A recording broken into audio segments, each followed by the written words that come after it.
Good morning everybody. Previous క్లాసెస్లో మనం అకౌంటెన్సీకి, manual అకౌంటెన్సీకి, computerised అకౌంటెన్సీకి ఉన్న డిఫరెన్సెస్ చూసాం. సో ఈ క్లాస్లో అసలు దాని ప్రాసెస్, ప్రీవియస్ క్లాస్లో మనం టాలీ ప్రాసెస్ ఎలా జరుగుతుంది, దాని ఫ్లో చార్ట్ అండి, మాన్యువల్ అకౌంటెన్సీ ఫ్లో చార్ట్ ఎలా ఉంటుంది, అదేవిధంగా కంప్యూటరైజ్డ్ అకౌంటెన్సీ ఫ్లో చార్ట్ ఎలా ఉంటుంది అనేది ప్రీవియస్ క్లాసెస్లో మనం చూసాం. సో ఇప్పుడు మనం అసలు టాలీని ఎలా డౌన్లోడ్ చేసుకోవాలి, మన సిస్టంలో ఎలా ఇన్స్టాల్ చేసుకోవాలి అన్న టాపిక్ గురించి చూద్దాం.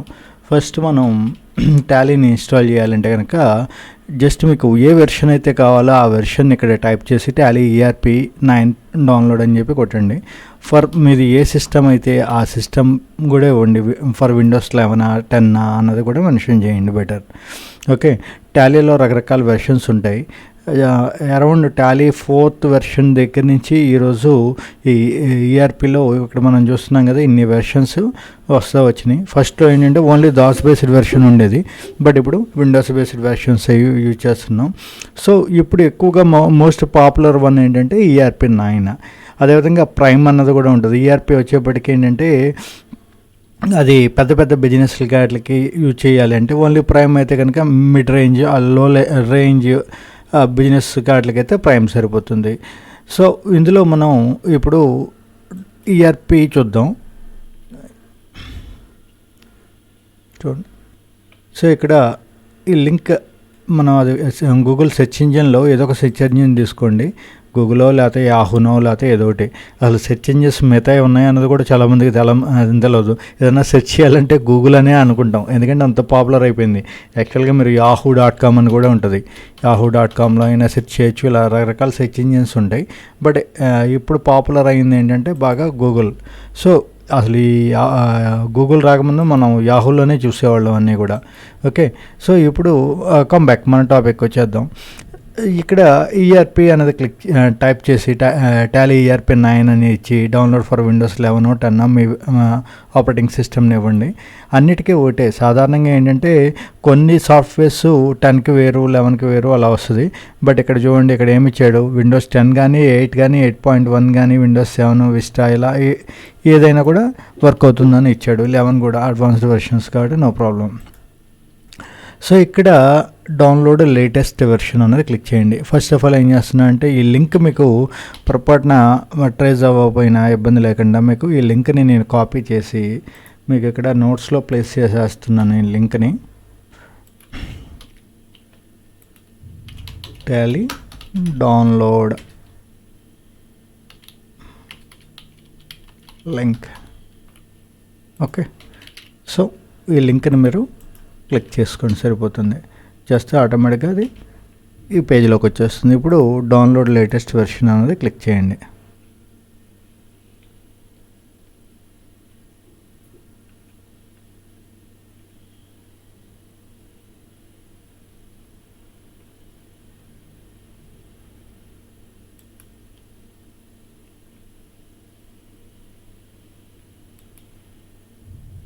ఓకే, సో ఇక్కడ ఈ బాటంలో చూడండి, మీకు ఇలా డౌన్లోడ్ అవుతా కనబడుతుంది. చూడండి, మొత్తం 43 MB ఉంది. 43 MBలో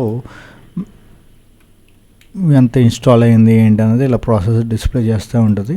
లేదా మీరు కంట్రోల్ J ఇచ్చినప్పటికీ కూడా ఇక్కడ డౌన్లోడ్ ప్రాసెస్ ఎంత ప్రాసెస్ జరిగింది ఏంటి అనేది డిస్ప్లే చేస్తూ ఉంటుంది.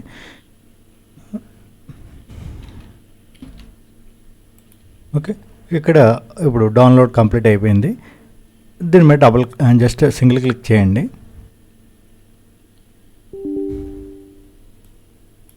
ఓకే, SR అడుగుతుంది, అది ఆ ప్రాంప్ట్ని ఫాలో అవ్వండి. ఇక్కడ ఇందులో ఇన్స్టాల్ చేయమంటాడు ఇస్తాడు. ఇన్స్టలేషన్ ఫోల్డర్ డిఫాల్ట్ ఫోల్డర్ ఉంచేసుకోండి మీరు, నో ప్రాబ్లం.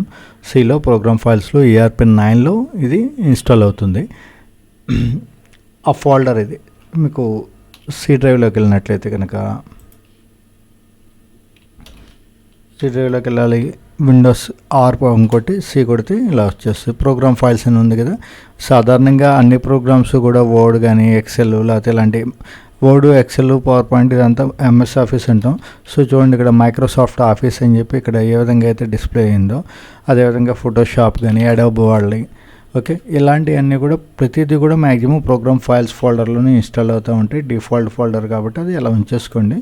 లేదా కొన్ని సందర్భాల్లో ఏదైనా రేర్ సిచ్యువేషన్స్లో మీకు సిలో వద్దు, డి డ్రైవ్లోనే అందులోనే వేరే డ్రైవ్లో మీరు ఇన్స్టాల్ చేసుకోవాలి అని అనుకుంటే ఇక్కడ ఇది క్లిక్ చేసి మీకు ఏ డ్రైవ్లో కావాలనుకుంటున్నారో ఆ డ్రైవ్ని ఇక్కడ సెలెక్ట్ చేసుకొని ఇన్స్టాల్ కొట్టండి. ఓకే, ఇప్పుడు ఇది కంప్లీటెడ్. చూడండి, ఇన్స్టాల్ అయ్యాక ఆటోమేటిక్గా అది ఆ స్క్రీన్ని ఓపెన్ చేసింది.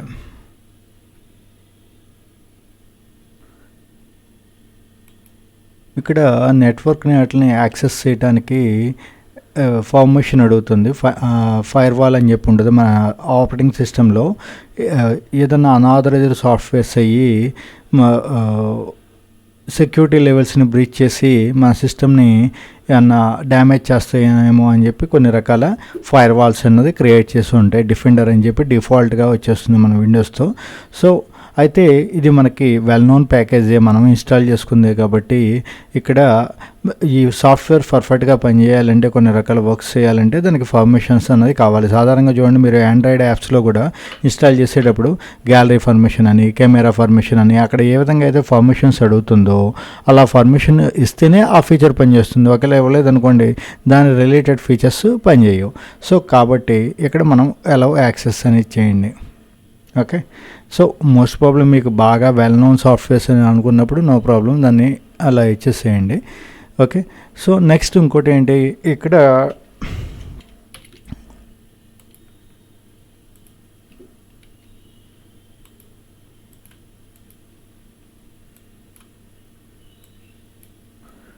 చూడండి మొత్తం ఎన్ని లైసెన్సింగ్ ఆపరేషన్స్ అని చెప్పి ఇలా ఇచ్చాడు. Activate licence. ఆల్రెడీ మీరు సాఫ్ట్వేర్ని పర్చేజ్ చేసినట్లయితే కనుక దానికి ఒక లైసెన్స్ నెంబర్ ఇస్తాడు, ఆ కీ ఇస్తాడు, దాని ద్వారా యాక్టివేట్ చేసుకోవాలి.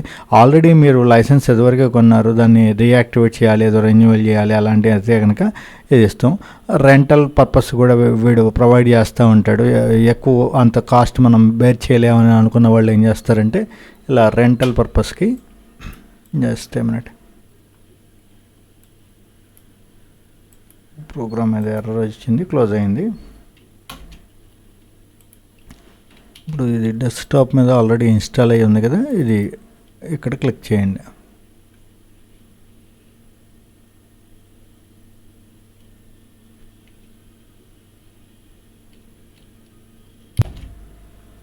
ఓకే, సో ఇక్కడ ఇలా లైసెన్సెస్ డిస్ప్లే చేస్తాడు, మీకు ఏది కావాలంటే అది. అలాగన్నా మనకి ఇప్పుడు ఇట్లన్నిటితో పని లేదు. మనం ఇప్పుడు ఎడ్యుకేషనల్ మోడ్లోకి వెళ్దాం. ఎందుకంటే ఇది ఈ ఫీచర్స్తో అన్ని పని చేయాలంటే మనం ఆ సాఫ్ట్వేర్ని కొని అప్పుడు వర్క్ చేసుకోవాలి. సాఫ్ట్వేర్ని కొంటామంటే దరిదాపు అది డిపెండ్స్ 10,000 నుంచి 20,000 రూపాయల దాకా రకరకాల ప్రైసెస్ అనేది ఉంటాయి.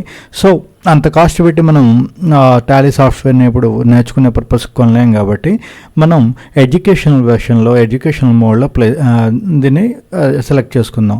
అయితే మరి మిగతా ఫీచర్స్కి దీనికి తేడా ఏంటంటే అన్నీ కూడా ఆల్మోస్ట్ సేమ్ ఉంటాయి. అయితే అక్కడ ఎక్కువ మేజర్ డిఫరెన్స్ ఏంటంటే ఎక్కువ డేటాని మీరు సేవ్ చేయగలరు. కంపెనీలో వచ్చేప్పటికి పెద్ద పెద్ద డేటా ఉంటుంది కదా, జస్ట్ మనం ప్రాక్టీస్కే కాబట్టి డేటా ఎక్కువ సేవ్ చేసుకోకపోయినా ఇబ్బంది లేదు కాబట్టి వాడు ఎడ్యుకేషనల్ మోడ్ ఇస్తాడు. ఈ ఎడ్యుకేషనల్ మోడ్ అనేది ఫ్రీ వెర్షన్, దీనికి ఏమీ పే చేయక్కర్లేదు. సో ఎవరైనా మీరు ఆన్లైన్లో డౌన్లోడ్ చేసుకుని ఇలా యూజ్ చేసుకోవచ్చు.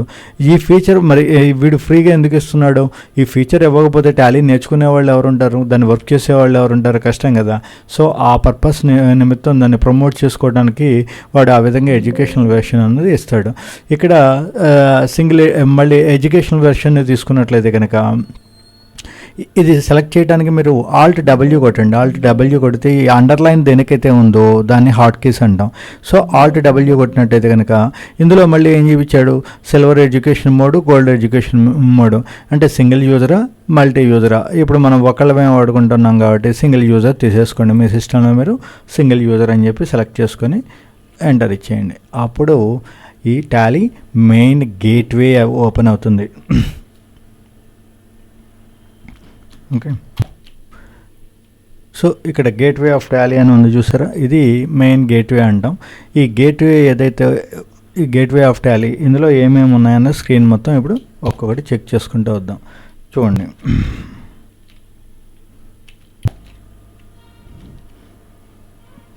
సో ఫస్ట్ ఆఫ్ ఆల్ ఇక్కడ companies list of selected companies, already మీ దాంట్లో ఏమైనా కంపెనీస్ మీరు క్రియేట్ చేసి ఉన్నట్లయితే కనుక అక్కడ ఆ కంపెనీస్ లిస్ట్ అంతా కూడా ఇక్కడ డిస్ప్లే చేస్తాడు ఈ ఏరియాలో. అదేవిధంగా ఇటుపక్కకు వచ్చినట్లయితే కనుక మీకు కంపెనీ ఇన్ఫర్మేషన్, సెలెక్ట్ కంపెనీ, ఇది మొత్తం వ్యూ ఇది. ఓకే, స్క్రీన్ మొత్తం వ్యూ ఇది. మీకు ఇది క్లియర్గా కనబడటానికి నేను జూమ్ చేస్తున్నా ఒక ఏరియాలో. సో ఇది చూడండి, ఇది గేట్వే ఆఫ్ టాలీ ఈ లెఫ్ట్ స్క్రీన్లో ఉంది. ఇక్కడ ఏ కంపెనీస్ అయితే ఉన్నాయో ఆ కంపెనీస్ నేమ్స్ అన్ని ఇక్కడ డిస్ప్లే అవుతాయి. ఇకపోతే నెక్స్ట్ పార్ట్లో ఇటు పక్కన మీకు ఆల్రెడీ కంపెనీని క్రియేట్ చేసి ఉన్నట్లయితే కనుక సెలెక్ట్ కంపెనీలోకి వెళ్ళి సెలెక్ట్ చేసుకోవడానికి ఇది లాగిన్ యాజ్ రిమోట్ యూజర్, అంటే వేరే సిస్టంలో ఉన్నదాన్ని మీరు యాక్సెస్ చేయొచ్చు. టాలీని మీరు ఇంటి దగ్గర ఉన్నారు, ఆఫీస్లో ఉన్న సిస్టము, దాన్ని యాక్సెస్ చేయడానికి ఆ మీనింగ్ ఉంటుంది ఇది.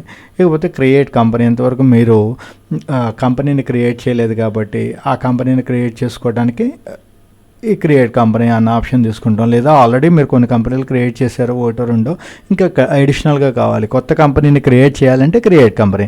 అదేవిధంగా బ్యాకప్ అండ్ రీస్టోర్.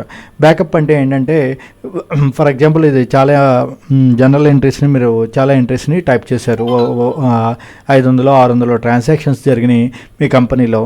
ఆ కంపెనీలో ఉన్న ట్రాన్సాక్షన్స్ అన్నీ ఎంటర్ చేసిన తర్వాత పొరపాటున ఏదన్నా కారణం చేత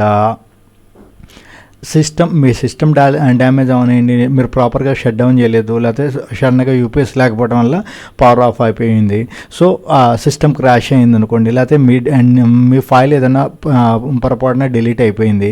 సో అలాంటప్పుడు ఏమవుతుంది, ఇంత వర్క్ అన్నది చేసిన వర్క్, ఇన్ని అవర్స్ ఆఫ్ వర్క్ వేస్ట్ అవుతుంది కదా. సో టైం వేస్టే కాకుండా మళ్ళీ అదంతా చేయాలంటే ఎంతో లేబోరియస్ వర్క్ అది. దట్స్ వై మనం ఏం చేస్తామంటే బ్యాకప్ అన్న ఆప్షన్ యూజ్ చేసుకొని మీ డేటాని మొత్తాన్ని కూడా బ్యాకప్ తీసుకుంటాం, ఎప్పటికప్పుడు బ్యాకప్.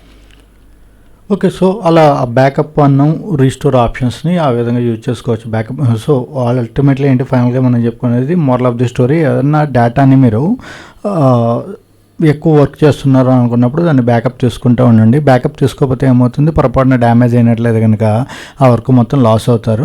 తర్వాత ఒకవేళ పొరపాటున ఆ విధంగా డేటా ఏమన్నా డ్యామేజ్ అయినట్లయితే కనుక ఇక్కడ ఈ విధంగా మనం రీస్టోర్ ఆప్షన్ని తీసుకొని మనం బ్యాకప్ తీసుకున్న డేటా ద్వారా మళ్ళీ దాన్ని రీస్టోర్ చేసుకొని మళ్ళీ యాజ్ ఈజ్గా ప్రీవియస్ డేటా మొత్తాన్ని కూడా గెట్ బ్యాక్ చేయొచ్చు. సో ఇది మనకి ఓవరాల్గా ఇక్కడ కంపెనీ ఇన్ఫర్మేషన్ ఏదైతే ఉందో గేట్వే ఆఫ్ టాలీలో ఇక్కడ మనకి ఫస్ట్ ఆఫ్ ఆల్ ఏమని చెప్తున్నాం, గేట్వే ఆఫ్ టాలీ అని చెప్పాం కదా. ఇక్కడ ఈ గేట్వే ఆఫ్ టాలీ అన్న దాంట్లో మనకి ఉన్న ఆప్షన్స్ అన్నీ చెక్ చేసుకుంటూ వచ్చాం. సో ఇక్కడ ఆల్రెడీ ఏమైనా లిస్ట్ ఉన్నట్లే కనుక ఆ లిస్ట్ ఇక్కడ డిస్ప్లే అవుతుంది. అదేవిధంగా నెక్స్ట్ వన్ మీరు ఈ రైట్ ప్యాన్లో చూసుకున్నట్లయితే కనుక ఇక్కడ మీరు కొత్తగా కంపెనీని ఆల్రెడీ ఎగ్జిస్టింగ్ కంపెనీని సెలెక్ట్ చేసుకోవాలన్నా, లేకపోతే రిమోట్ యూజర్ కింద లాగిన్ అవ్వాలన్నా, లేదా అసలు ఒక కొత్త కంపెనీని క్రియేట్ చేయాలన్నా, ఆల్రెడీ డేటాని బ్యాకప్ తీయాలన్నా, ఉన్న డేటాని బ్యాకప్ తీయాలన్నా, రీస్టోర్ చేసుకోవాలన్నా, అదేవిధంగా ఇందులో నుంచి క్విట్ అయిపోవాలన్నా టాలీలో నుంచి అన్ని ఆప్షన్స్ ఇక్కడ డిస్ప్లే అవుతూ ఉంటాయని చెప్పుకున్నాం. సో ఇప్పుడు అసలు ఒక కంపెనీని ఎలా క్రియేట్ చేయాలి అన్నది చూద్దాం. చూడండి, ఫస్ట్ ఇందులో ఈ రెడ్ కలర్లో హైలైట్ అవుతుంది చూసారా, దీన్ని హాట్ కీ అంటాం. సో ఇప్పుడు సెలెక్ట్ కంపెనీలో అయితే ఎస్ కొట్టండి, మీకు కంపెనీ సెలెక్ట్ చేసుకోవాలంటే ఎస్, లాగిన్ చేయాలంటే ఎల్, క్రియేట్ చేయాలంటే సి, బ్యాకప్కి అయితే బి, రీస్టోర్కి అయితే ఆర్, క్విట్కి అయితే క్యూ. ఇలా ఫస్ట్ లెటర్ని మీరు క్లిక్ చేసినట్లయితే కనుక డిఫరెంట్ రెడ్ కలర్లో, ఇక్కడంటే సాధారణంగా మీకు ఫస్ట్ లెటర్ వచ్చింది, కొన్ని చోట్ల ఏమవుతుంది సెకండ్ లెటర్, థర్డ్ లెటర్ కూడా అవ్వచ్చు. అంటే సి అనతో దాంతో రెండు ఉన్నాయి అనుకోండి, క్రియేట్, కస్టమైజేషన్ రెండు ఉన్నాయి. సో క్రియేట్లో C for create, C for customization, అప్పుడు పాసిబిలిటీ ఉండదు కాబట్టి క్రియేట్కి ఏమో సి ఇస్తాడు, కస్టమైజేషన్కి ఏమో కస్టమైజేషన్లో సెకండ్ లెటర్ ఏదైతే ఉందో ఆ లెటర్నే ఇస్తాడు. అవి డిఫరెంట్ మారుతూ ఉండొచ్చు. బట్ ఈ కేసులో మాత్రం మీకు అన్నిటికీ కూడా ఫస్ట్ లెటరే హాట్ కీ కింద ఉంది. సో ఇప్పుడు మన యొక్క పర్పస్ ఏంటి, ఒక కంపెనీని క్రియేట్ చేయాలి, ఎలా క్రియేట్ చేయాలి అన్నది చూద్దాం. సో ఇక్కడ మీరు ఏం చేస్తారు, డౌనర్కి తీసుకొని ఇలా కర్సర్ని మూవ్ చేసుకుంటే కావాల్సిన చోటుకు వెళ్ళచ్చు, లేకపోతే మౌస్తో క్లిక్ చేయొచ్చు, లేకపోతే డైరెక్ట్గా షార్ట్ కట్ కీని వాడుకోండి, హాట్ కీని వాడుకోండి. హాట్ కీ ఏంటి, క్రియేట్ కంపెనీలో ఫస్ట్ లెటర్ ఏంటి, సి కదా, డైరెక్ట్గా సి కొట్టండి, ఆటోమేటిక్గా మనకి నెక్స్ట్ స్క్రీన్ ఓపెన్ అవుతుంది. ఈ విధంగా నెక్స్ట్ స్క్రీన్ అన్నది ఓపెన్ అవుతుంది. సో ఇక్కడ మనకి ఇప్పుడు ఏ ఆప్షన్స్ ఇచ్చాడో అని చెక్ చేసుకుంటూ వద్దాం. ఫస్ట్ వన్ ఏంటి, డైరెక్టరీ, ఏ డైరెక్టరీలో సేవ్ అవ్వాలి, మనం ఇచ్చే కంపెనీ యొక్క డేటా అంతా కూడా ఏ డైరెక్టరీలో సేవ్ అవ్వాలి. డిఫాల్ట్గా ఏమి ఇచ్చాడు వీడు, సి డ్రైవ్లో, యూఎస్లో, పబ్లిక్లో, టాలీ ఈఆర్పీలో డేటా అన్న ఫోల్డర్లో ప్లేస్ చేసాడు. ఓకే, మీరు అందులోనే. ఓకే, నెక్స్ట్ మీకు ఏదైనా డిఫరెంట్ డ్రైవ్లో ఇన్స్టాల్ ప్లేస్ చేసుకోవాలనుకుంటే యూ కెన్ సెలెక్ట్ ఇట్. ప్రస్తుతానికి మాత్రం నేను యాజ్ ఇట్ ఈస్గా ఏ డ్రైవ్లో అయితే ఉందో అదే డ్రైవ్లో ఉంచాను. ఓకే, నెక్స్ట్ వన్ ఇక్కడ మీ కంపెనీ పేరు ఏదోటి ఇవ్వండి. For example Govind and co. సాధారణంగా మోస్ట్ ప్రాబ్లం 99% ప్రతి అకౌంట్స్ బుక్లో కూడా ఎగ్జాంపుల్ చెప్పడానికి ఇదే నేమ్ ఇస్తూ ఉంటాడు. సో గోవింద్ అండ్ కో అన్నది ఫేమస్ కదా, మనం కూడా అదే వాడదాం, గోవింద్ అండ్ కో అని ఇచ్చాం. వీడి యొక్క మెయిలింగ్ అడ్రస్ ఏదైతే ఉందో అది అడ్రస్ ఇక్కడ టైప్ చేసుకోండి. For example Hyderabad, India, state ఏంటి తెలంగాణ. సో ఇక్కడ డైరెక్ట్గా ఇక్కడ టైప్ చేసుకుంటూ వెళ్ళినట్లయితే కనుక ఇక్కడ మీరు లెఫ్ట్ ప్యాన్లో చూసినట్లయితే ఇక్కడ ఆల్రెడీ మొత్తం లిస్ట్ అంతా ఇస్తాడు చూడండి.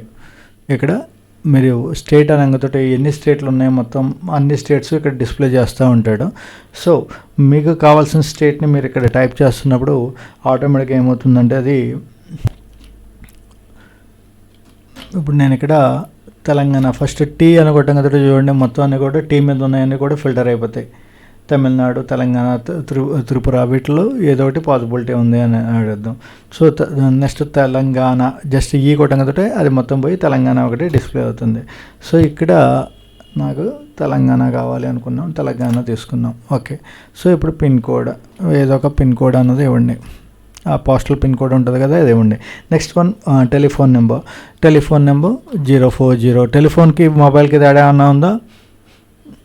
ఇప్పుడు జనరేషన్ వాళ్ళకి పెద్ద ఇప్పుడు సమ్వాట్ బెటర్ ఏమో, ఇంకొద్ది నెక్స్ట్ జనరేషన్లోకి వెళ్ళేప్పటికీ టెలిఫోన్ అన్న పదానికి మొబైల్ ఆల్టర్నేటివ్ అనుకుంటారు, అది సినానిమ్ అనుకుంటారు. బట్ టెలిఫోన్ అన్నది ఏంటి, ల్యాండ్ ఫోన్ ఇండికేట్ చేస్తుంది. సో ఇక్కడ హైదరాబాద్ తీసుకున్నాం కాబట్టి 040 అని ఇవ్వండి. హైదరాబాద్ సాధారణంగా మనకి ఇక్కడ పిన్ కోడ్ ఇది కూడా చాలామందికి, కొంతమందికి ఇప్పుడు జనరేషన్ పిల్లలకి ఐడియా ఉండదు.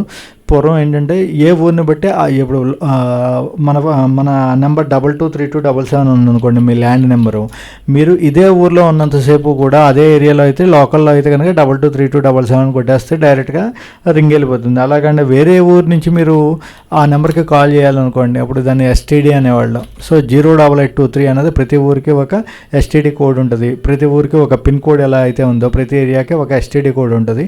ఆ ఎస్టీడీ కోడ్ టైప్ చేసినట్లయితే మాత్రమే అది దానికి వెళ్తుంది. అదేవిధంగా మనకి ఐఎస్డి కోడ్ కూడా ఉంటుంది.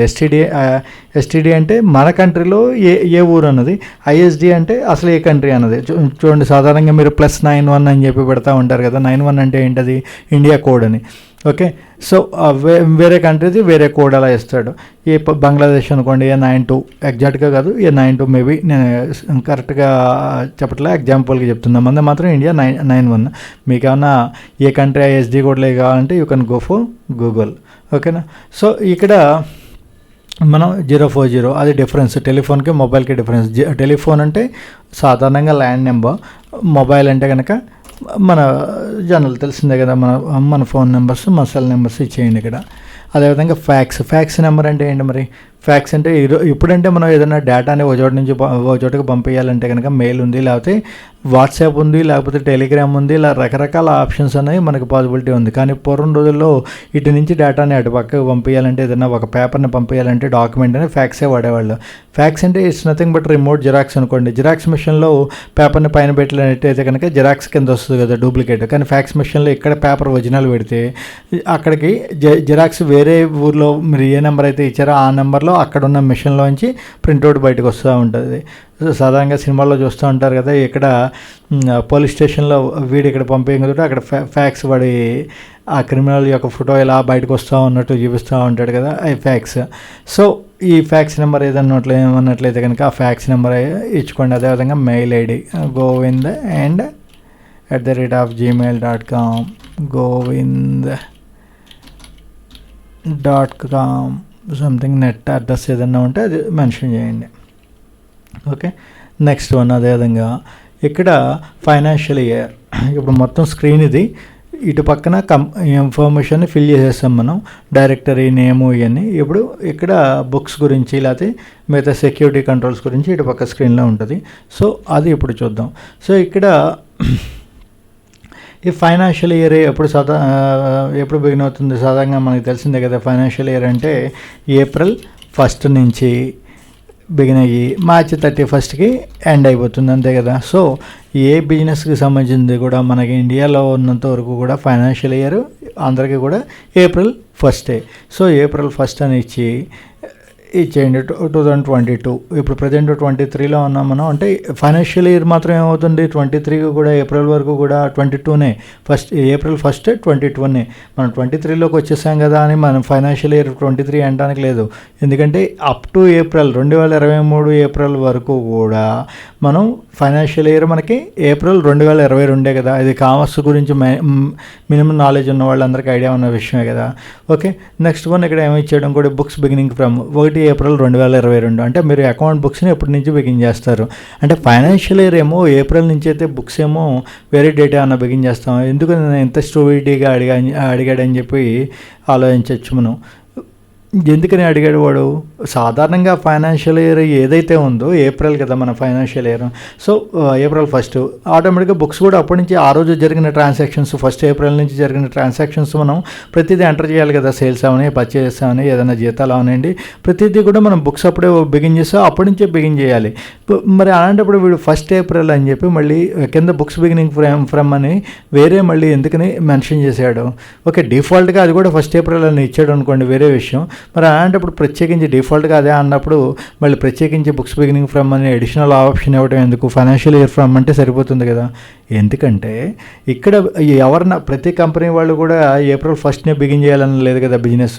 ఎవడో వాడికి విజయదశమి అక్టోబర్ వాడికి ఏదో మంచి ముహూర్తం ఉంది అప్పుడు బిగిన్ చేసుకున్నాడు. అక్టోబర్లో బిగిన్ చేసిన వాడికి మరి బుక్స్ ఎప్పుడు ఓపెన్ అవుతాయి? అక్టోబర్లోనే ఓపెన్ అవుతాయి కదా, ఏప్రిల్ కాదు కదా. సో ఫైనాన్షియల్ ఇయర్ ఏమో ఏప్రిల్ ఉంటుంది, కొత్తగా బిజినెస్ బిగిన్ చేసిన వాడికి బుక్స్ మాత్రం వేరే డేట్ ఉండొచ్చు. That's why books beginning from అన్న డేట్ కూడా ఇస్తాడు వీడు. సాధారణంగా ఇది కొత్త బిజినెస్ వాళ్ళకి మాత్రం ఈ డేట్ మారుతుంది. అలాగంటే రెగ్యులర్గా బిజినెస్ ఎప్పటి నుంచో చేస్తున్న వాళ్ళకి బుక్స్ బిగినింగ్ కూడా ఫైనాన్షియల్ ఇయర్ డేటే ఉంటుంది. సో అదేవ్వండి. నెక్స్ట్ వన్, వాల్ట్ పాస్వర్డ్ ఏమన్నా పాస్వర్డ్ కావాలా? ఫర్ ఎగ్జాంపుల్ మీరు మీ సిస్టమ్కే పాస్వర్డ్ ఉంది కదా, మళ్ళీ టాలీకి వేరే పాస్వర్డ్ ఎందుకు, మీ డేటాకి వేరే పాస్వర్డ్ ఎందుకు అనుకున్నట్లయితే కనుక నో ప్రాబ్లం. అలా కాకుండా మీ డేటాని ఎవరు కూడా మీ సిస్టమ్ని మీరు లాగిన్ అయ్యి పక్కకి వెళ్ళారు, ఈ లోపల ఎవడు దాన్ని యాక్సెస్ చేసి మీ డేటాని కాపీ చేశారు అనుకోండి, దాన్ని వాడు ఎక్కడ ఓపెన్ చేసినా ఈజీగా ఓపెన్ అయిపోతుంది. అలా కాకుండా మీ కంపెనీ ఇన్ఫర్మేషన్ ఎక్కడ ఓపెన్ చేసినా దానికి ఒక పాస్వర్డ్ అన్నది ఉండటం అనేది సేఫ్ సైడ్. సో ఇక్కడ మీకు కావాల్సిన పాస్వర్డ్ని ఇక్కడ టైప్ చేసుకోండి, టాలీ @123 అనో ఏదో ఇవ్వండి. ఇక్కడ చూడండి, ఫస్ట్ ఇక్కడ జాగ్రత్తగా అబ్జర్వ్ చేస్తే కింద ఇక్కడ మనం టైపింగ్ బిగిన్ చేయగలిగితే ఇక్కడ కింద చూడండి పాస్వర్డ్ స్ట్రెంత్ అని చెప్పి ఇక్కడ ఇచ్చాడు చూసారా. ఈ పాస్వర్డ్ స్ట్రెంత్ ఫస్ట్ రెడ్లా ఉంది, తర్వాత నేను టాలీ టైప్ చేశాక @ పెట్టాను, 123 కొట్టా, ఆటోమేటిక్గా అది ఎల్లోలోకి మారింది. సో ఏంటి డిఫరెన్స్ ఇక్కడ అంటే దాని స్ట్రెంత్ ఎంత ఉంది అన్నది, మీరు పాస్వర్డ్ చాలా కాంప్లికేటెడ్గా పెడితే కనుక గ్రీన్ వచ్చేస్తుంది, చాలా వీక్గా ఉంటే రెడ్, పర్లేదు యావరేజ్ ఉంది అంటే ఎల్లో వస్తుంది.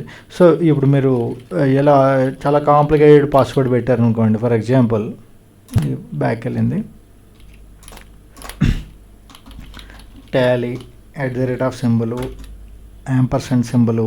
అయ్యో సింబల్స్ 4-5 సింబల్స్ వాడాను నేను, తర్వాత ఇలా చూసారా. సో అక్కడ మారింది కదా, గ్రీన్లోకి వచ్చింది. అంటే చాలా కాంప్లికేటెడ్ సాఫ్ట్వేర్ని ఒక సింబలే కానీ 4-5 సింబల్స్ వాడాను నేను. సో అప్పుడు అదంతా కింద దాని స్ట్రెంత్ చూపిస్తుంది. సో ఓన్లీ టాలీ అని ఎంటర్ ఇచ్చేసారు అనుకోండి, ఇది రెడ్ సింబల్లో ఉంది అంటే చాలా వీక్గా ఉన్నట్టు పాస్వర్డ్. సో మీరు టైప్ చేసేటప్పుడు ఎవరన్నా అబ్జర్వ్ చేసినట్లయితే, మీరు టైపింగ్ స్పీడ్ తక్కువ ఉన్నట్లయితే ఎవరన్నా ఈజీగా దాన్ని గెస్ చేయగలరు. కాబట్టి మీరు కొద్దిగా స్పెషల్ సింబల్స్ వాడుకోండి. సాధారణంగా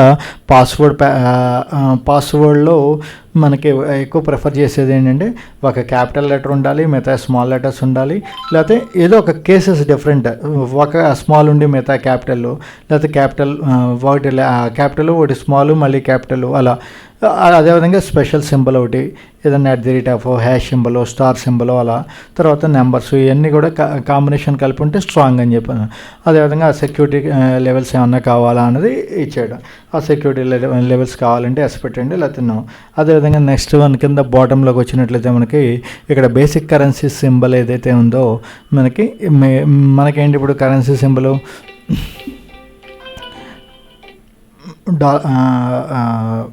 currency symbol Indian currency symbol ఉంది. సో ఇండియన్ కరెన్సీ సింబల్ ఉంచుకోండి. అదేవిధంగా ఈ symbol suffix to amount. Suffix prefix అంటే ఏంటి ఇక్కడ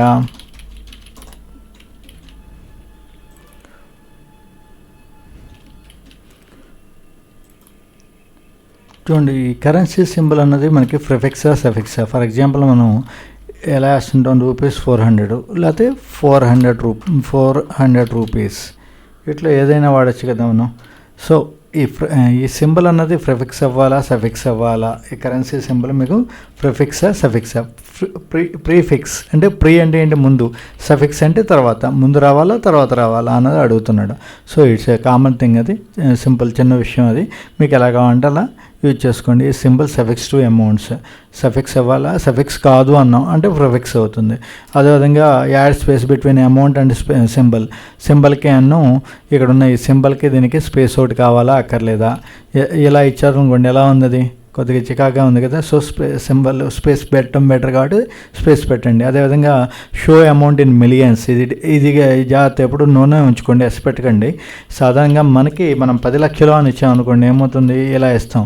అదే అమెరికన్ కంట్రీస్లో ఏమవుతుందంటే 10 లక్షలు అంటే ఇలా ఇస్తాడు వాడు.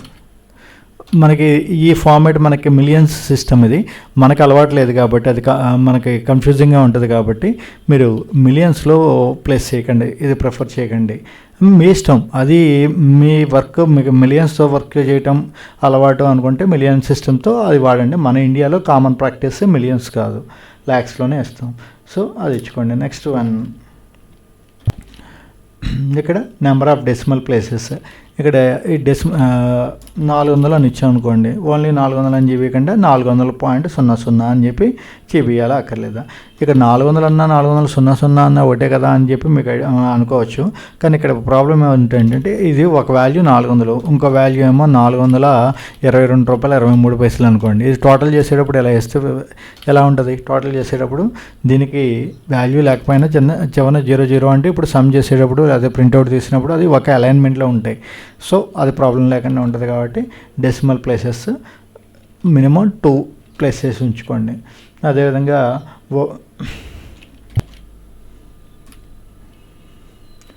డెసిమల్ ప్లేసెస్ తర్వాత అమౌంట్ని ఏమని ఇవ్వాలి? పైసాస్ కదా, మనకి పైసా అని ఇవ్వాలా లేదా అన్నది. డెసిమల్ ప్లేసెస్ ఆ ప్రింటింగ్ అమౌంట్ ఇన్ వర్డ్స్లో ప్రింట్ అవ్వాలా లేదా, ఇలాంటి ఆప్షన్స్ అన్నీ common options. Yes or no అన్నది ఎన్ని ప్లేసెస్ వరకు ఇన్ వర్డ్స్లో ప్రింట్ అవ్వాలి, 2 వర్డ్సా 3 వర్డ్సా, ఎక్కడి వరకు ఉంటే ప్రింట్ అవ్వాలి అన్నది మెన్షన్ చేయండి. ఇది అయిపోయిన తర్వాత ఇక్కడ ఇప్పుడు చూడండి accept, yes or no. Okay, అంతా ఓకే కదా అని చెప్పి అనుకుంటే కనుక ఎస్ కొట్టండి. ఒకవేళ ఏమైనా మాడిఫై చేయాలనుకుంటే నో కొట్టి మళ్ళీ బ్యాక్ వెళ్ళి మొత్తం మాడిఫై చేసుకోండి. ఇప్పుడు మనం ఎస్ కొట్టేద్దాం. ఎస్ కొట్టాను. ఇప్పుడు చూడండి టాలీ వాల్ట్ పాస్వర్డ్, మనం పాస్వర్డ్ పెట్టాం కదా, పాస్వర్డ్ పెట్టాం కాబట్టి పాస్వర్డ్ ఇస్తేనే నెక్స్ట్ స్క్రీన్లోకి వెళ్తుంది, లేకపోతే అది ఓపెన్ అవ్వదు. తప్పు ఇచ్చినట్లయితే ఓపెన్ అవ్వదు. ఇప్పుడు మన కంపెనీ ఇక్కడ క్రియేట్ అయిపోయింది. ఇక్కడ చూడండి గోవింద అండ్ కో. ఇప్పుడు కంపెనీ క్రియేట్ చేసుకున్నాం. దాని యొక్క పీరియడ్ ఎప్పుడు, కరెంట్ పీరియడ్ 1 ఏప్రిల్ 2022 నుంచి 31/3/2023 వరకు. ఏ డేట్ కరెంట్ డేట్ ఏదైతే ఉందో ఆ డేట్ ఇక్కడ డిస్ప్లే అవుతుంది. వాడికి కరెంట్ డేట్ సాధారణంగా 1 ఏప్రిల్ నుంచి బుక్స్ బిగిన్ చేస్తున్నాం కాబట్టి అది కరెంట్ డేట్ కింద తీసుకున్నాడు. ఇది కంపెనీ. సో ఇది మనకి టాలీలో ఫస్ట్ ఒక కంపెనీని క్రియేట్ చేసుకునే మెథడ్. ఇక నెక్స్ట్ క్లాస్లో నుంచి మనం ఏం చేద్దామంటే ఒక లెడ్జర్ని ఎలా క్రియేట్ చేసుకోవాలి, లెడ్జర్ని క్రియేట్ చేయాలంటే కనుక ఇందులోకి వెళ్ళాలి, తర్వాత వచ్చేసి ఎలా ఎంటర్ చేయాలి, తర్వాత స్టెప్ బై స్టెప్ ఒక్కొక్క క్లాస్ చెక్ చేసుకుంటూ వద్దాం. ఇప్పుడు ఇది క్లోజ్ చేసేయాలంటే క్విట్ అని చెప్పి ఇక్కడ కొడితే క్విట్ ఎస్ఆర్నో అంటుంది, పొరపాటున క్యూ కొట్టారా లేకపోతే ఇది అన్నది. అలాగండి అసలు వితౌట్ కన్ఫర్మేషన్ క్విట్ అయిపోవాలనుకోండి, కంట్రోల్ క్యూ కొట్టినట్టయితే కనుక డైరెక్ట్గా క్లోజ్ అయిపోతుంది. ఇది టాలీకి సంబంధించిన ఇన్ఫర్మేషన్. సో దీనికి షార్ట్ కట్స్ ఏమైనా నేర్చుకున్నాం మనం ఈరోజు. క్విట్కి కంట్రోల్ క్యూ ఇస్తే, ఓన్లీ క్విట్ ఇస్తే ఏమవుతుంది, with confirmation, quit with confirmation. క్విట్కి షార్ట్ కట్కి ఏమంటున్నాం, క్యూ, జస్ట్ క్యూ కొడితే క్విట్ అవుతుంది విత్ కన్ఫర్మేషన్. అలాగంటే అసలు కన్ఫర్మేషన్ వద్దు మనకి, డైరెక్ట్గా అసలు ప్రాంప్ట్ చేయకుండా కంట్రోల్ క్యూ వేస్తే quit without confirmation. Okay, confirmation లేకుండా బయటకు వచ్చేస్తుంది.